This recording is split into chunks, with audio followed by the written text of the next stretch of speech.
Hi, my name is Lisa, and I am the chef with Revive Wellness and My Viva Plan. When we think about seasoning our food or adding flavor to our meals, we often think first of salt, but there's a lot of different ways we can add flavor to our meals without adding extra salt. Reducing the amount of sodium in our diet is a great way of reducing our risk of developing conditions such as hypertension. So reducing the amount of salt in our cooking is a great first step. The recipe I want to show you today is a really quick and easy recipe, and it can be found on my Viva Plan. It's our recipe for chimichurri sauce.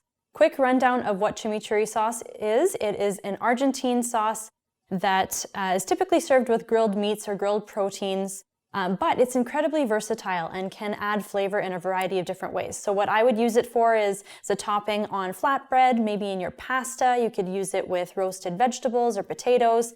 So many different ways that it can add flavor into your dishes. So our recipe here today, I'm going to make in the food processor. I have a small bowl here that I'm going to kind of nestle into my food processor. So it's kind of like a mini food processor. And so my ingredients are, I have some garlic that I have just peeled and smashed with my knife. So I'm going to add that in first. I have some onion that I've minced. I have a red chili that I have minced as well. Add some heat. If you don't like heat, you can eliminate that, no problem. And then I have some fresh herbs here. So I have some parsley that I've just pulled off the stem and washed. Didn't even chop that up. Hopefully this will all fit into my mini food processor. I haven't even considered that it wouldn't, so hopefully it does. And then I have also some fresh oregano. You do want to use fresh herbs here. The dried stuff just won't work well.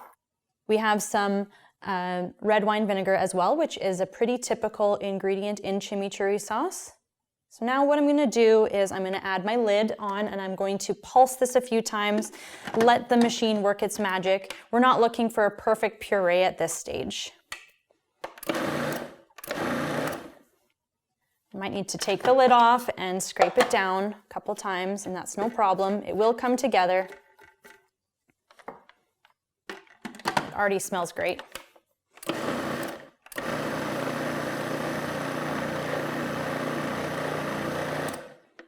Okay, perfect. Now, the only ingredient left to add, I've taken this little insert out here, is my olive oil. And I'm going to add this in a slow stream. I'm going to turn my machine on, let it run, add this in a slow stream. And that is just so that it emulsifies properly, incorporates in nice and slowly, and you get a nice homogeneous, creamy kind of consistency.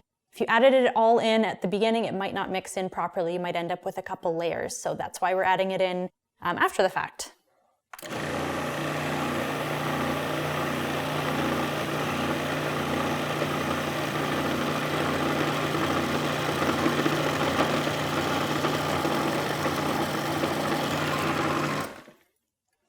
And just like that, it is done. I'm going to transfer this out of here and then hopefully give you a bit more of a close-up so you can see what it looks like. Just like that, our chimichurri is all done. It came together in a matter of minutes. There's not a lot of prep involved in this recipe, not much chopping. The food processor kind of takes care of most of that for you. It looks lovely. It's a beautiful green color. It smells great. And all the ingredients in there really provide a ton of great flavor without that added salt. So hopefully you give this recipe a try at home, and I hope you enjoy. Have a great day. Thanks for watching.